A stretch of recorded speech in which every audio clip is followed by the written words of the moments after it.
sure you're delivering lessons that are safeguarding compliant with your school and e-safety compliant.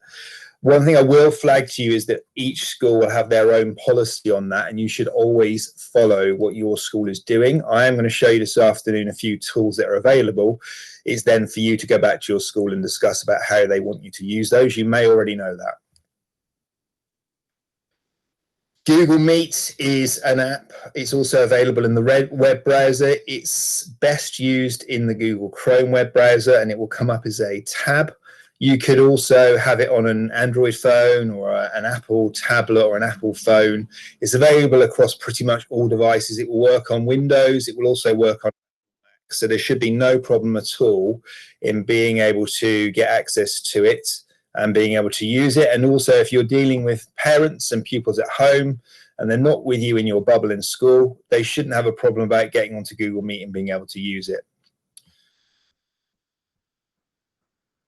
A really good website that's available to help with all of this is called Teach from Home, and it's designed originally to help with the COVID crisis when it first started, but as it's ongoing, it's still particularly useful, not just for you as a teacher to understand how to use Google Meet. It covers all aspects of G Suite. It's a really good resource to direct parents to, so that they can either understand it themselves or they can support the child that they have at home who's joining you in class or accessing Meet, or if just as a school you need to understand a little bit about Meet.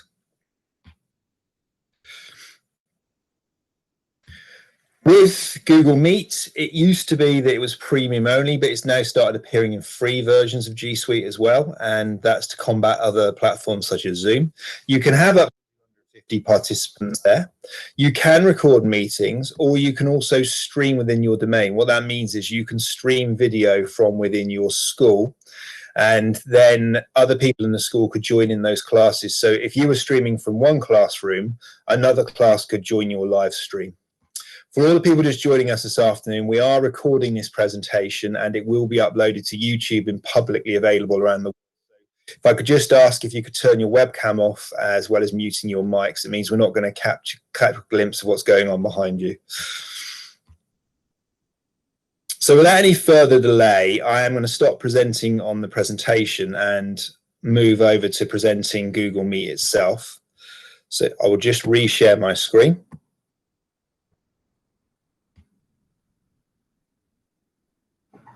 And then you will all see thumbnails of yourselves back once it shares across to you.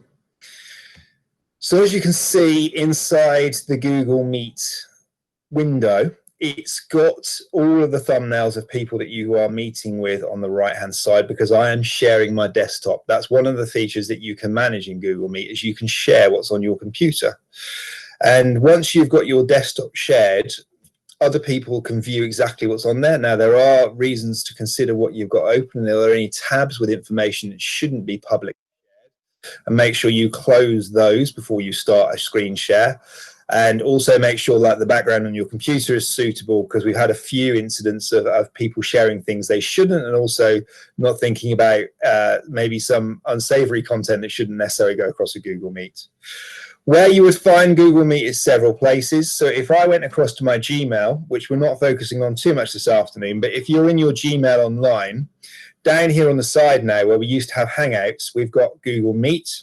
You can either start a meeting spontaneously if you wanted to have a discussion with a member of staff. Maybe you job share with somebody, they're at home, you're in school teaching in the bubble today. So you could have a meeting in your PPA time. Or you could join a meeting, and each meeting has a meeting code created, and I'll show you that in a minute. So you can just put the code in there and you can join the meeting that way. That's also a good way for pupils to be able to join the meeting. You've also got the chat function down here, so you could press the plus.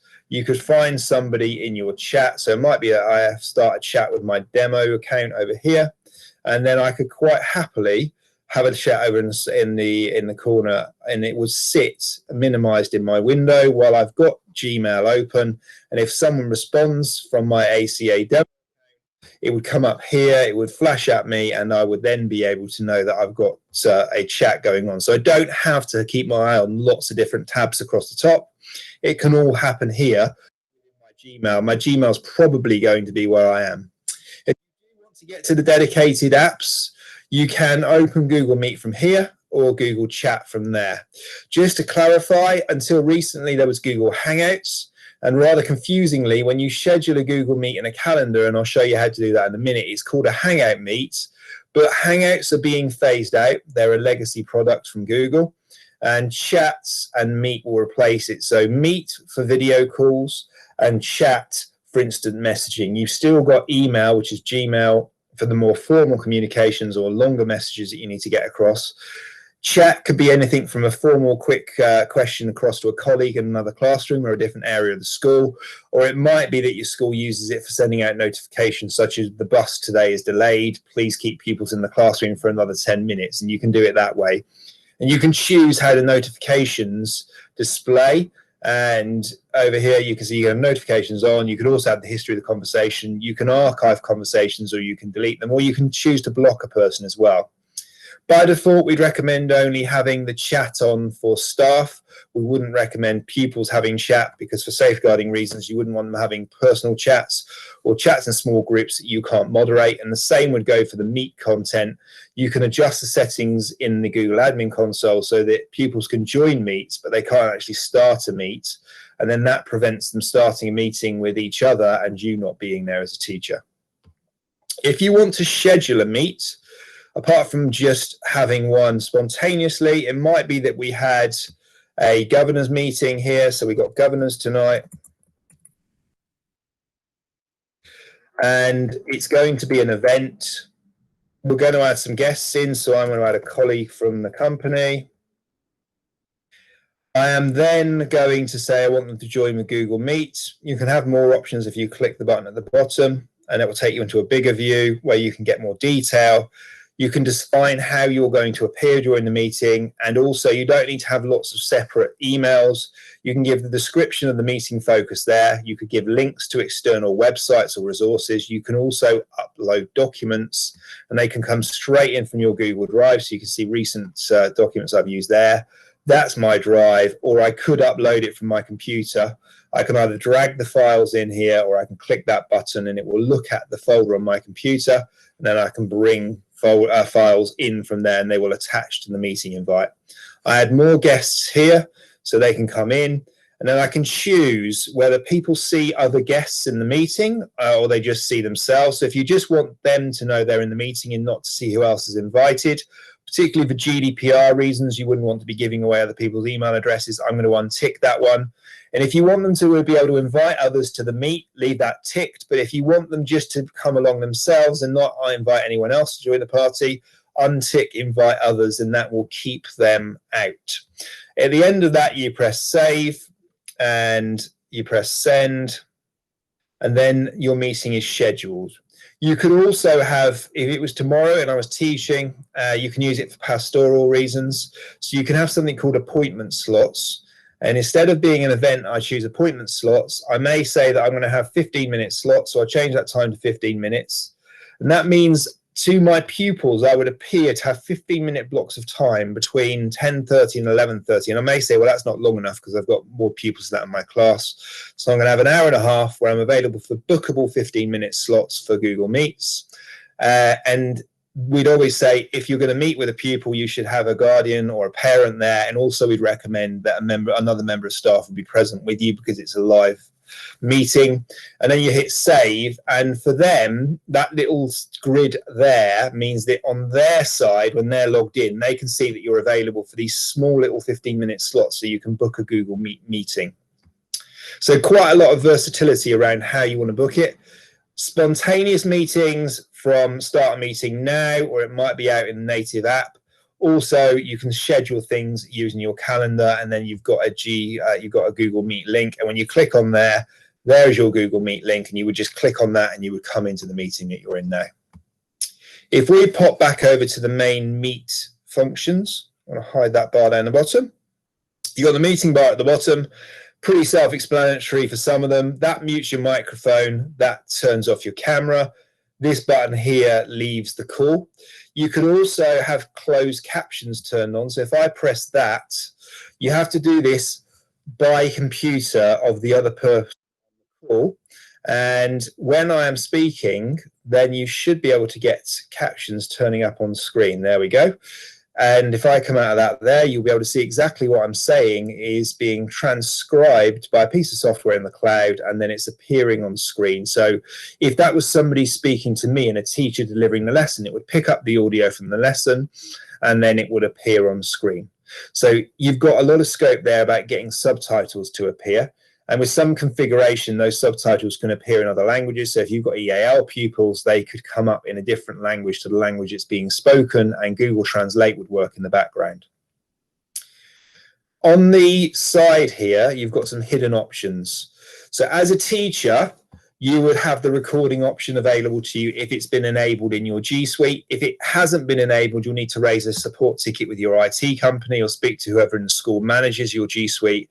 You'll need to go and switch that on in the admin console. Pupils, we recommend that the recording is switched off so they can't record other staff delivering meetings or each other.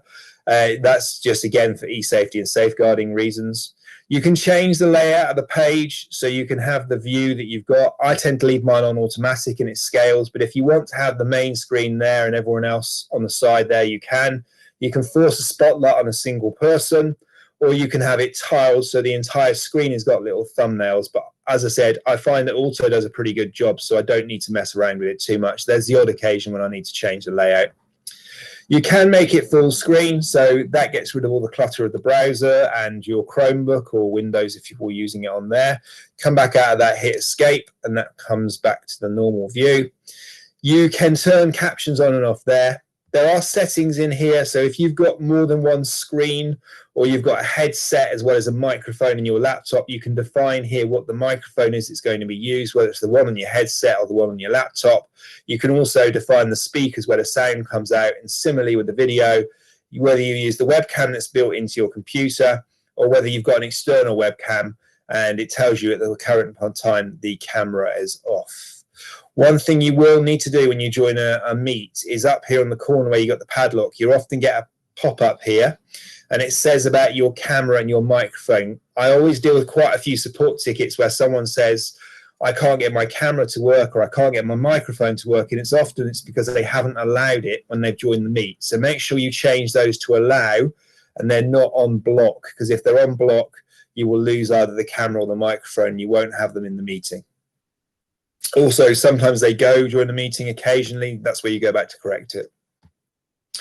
There's a report abuse button here, and if you do need to, if you are in a meeting or you've got a pupil in a meeting and they want to report abuse, they put in the meeting code, they pop in their email address, they put in date, time of the meeting, the display name of the person that was presenting, they describe the abuse and they submit it, and that goes off to Google, and it would end up coming full circle back to your tenancy. We'd always encourage that pupils follow the safeguarding procedure in school and they speak to the designating safeguarding lead if they've got concerns, or if they're thinking it's a behavior problem, they speak to the person in school that represents the behavior, whether it's their tutor in their class or whether it's somebody that's a year lead or a phase lead. If you get stuck with all of this, and I appreciate I've covered a lot, we have recordings such as the one I'm recording now, and you've got these mini webinars to watch back, but you've also got the help section, which is built in here, and it will take you off to a website where you can get help and support. As I've said, the Teach from Home resources are pretty good too. So if I went back to the presentation and I went back to here, and I click that, that will open up the Teach from Home website. You can download this so it can be a PDF offline if you wish.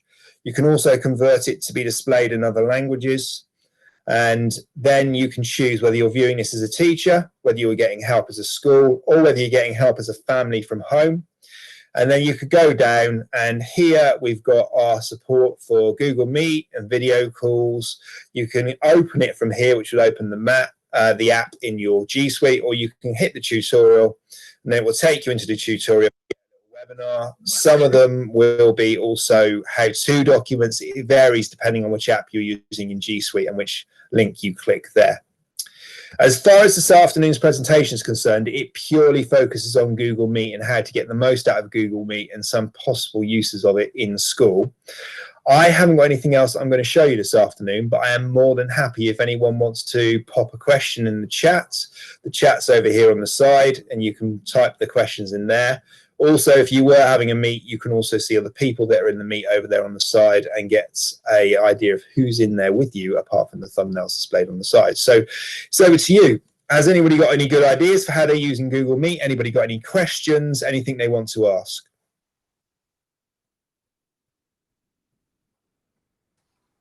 Can I just ask, if the have had chats disabled, can they still use the chat function during a meet? So they are entirely separate. So even if they've had private chat disabled, the chat in the meet would still work, yes. So they would comments in here. And there's no way at the moment to disable that separately. Okay, no, that's fab. Thank you. Okay. Any other questions?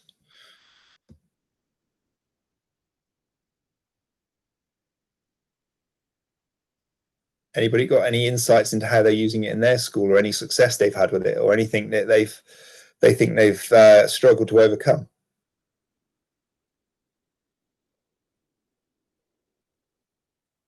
Okay, well, I will stop the recording for this session and thank you all for coming along. I appreciate it taking the time out this afternoon.